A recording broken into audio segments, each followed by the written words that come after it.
হিসেবে সরকার বলতেছেন এই সংস্কার কর্মসূচি কিন্তু আজকে নতুন নাই। এই সংস্কার আমাদের শহীদ রাষ্ট্রপতি জিয়া রহমান সাহেব 1979 সালে উনি শুরু করেছিলেন। যখন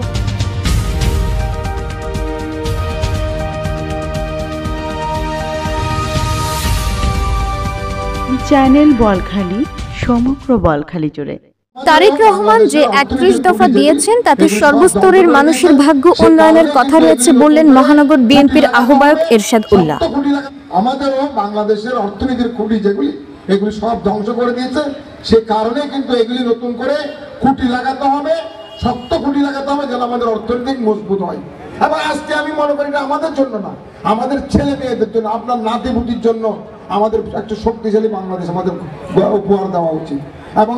গতকাল সন্ধ্যায় উপজেলার কালাইয়ারহাটে আয়োজিত কর্মী সমাবেশে প্রধান অতিথির বক্তব্যে তিনি এইসব কথা বলেছেন। বিএনপির ভারপ্রাপ্ত চেয়ারম্যান তারেক রহমান ঘোষিত 31 দফা বাস্তবায়নের লক্ষ্যে এই সমাবেশের আয়োজন করে আমুচিয়া এবং করলডেঙ্গা ইউনিয়ন বিএনপি। সমাবেশে আবুল মনসুর চৌধুরীর সভাপতিত্বে ও জয়নাল আবেদিন শিকদারের সঞ্চালনায় সমাবেশে বিশেষ অতিথির বক্তব্য রেখেছেন উপজেলা বিএনপির সাবেক সভাপতি আজিজুল হক চেয়ারম্যান, সাবেক আহ্বায়ক শওকত আলম, পৌরসভা বিএনপির আহ্বায়ক শহীদুল্লাহ চৌধুরী, বিএনপি নেতা আবুল হাশেম, নুরুল করিম নুরু, মোহাম্মদ সারোয়ার আলমগীর, মোহাম্মদ জাকির হোসেন, মোহাম্মদ সিরাজুল ইসলাম, ইস্কান্দার মিয়া, যুবদল নেতা শফিকুল ইসলাম শাহিন, জসিমউদ্দিন মেম্বার, মোহাম্মদ শহীদুল আলম, মোহাম্মদ হারুনুর রশিদ, মোহাম্মদ জাফর এবং মোহাম্মদ রেজাউল করিম মিন্টু।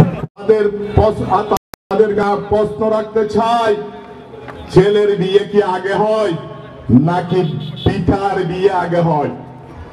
সংসদ নির্বাচন আগে হবে? বাংলাদেশে কোন রকমের স্থানীয় সরকার নির্বাচন আগে হতে পারে না। করতে চাইলো আমরা কিন্তু করতে দেব না। সমাবেশকে আহ্বান করব, আগামী নির্বাচন খুবই কঠিন। আমাদের দলের নেতা কর্মী সতর্ক থাকতে হবে। আমাদের তারেক জিয়া বলেছে নির্বাচন অনেক কঠিন হবে।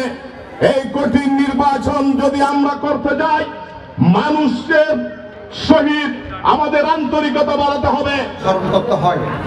যারা 17টি বছর বাংলাদেশ জাতীয়বাদী দলের কর্মীরা এই হায়নি সরকার আওয়ামী লীগ।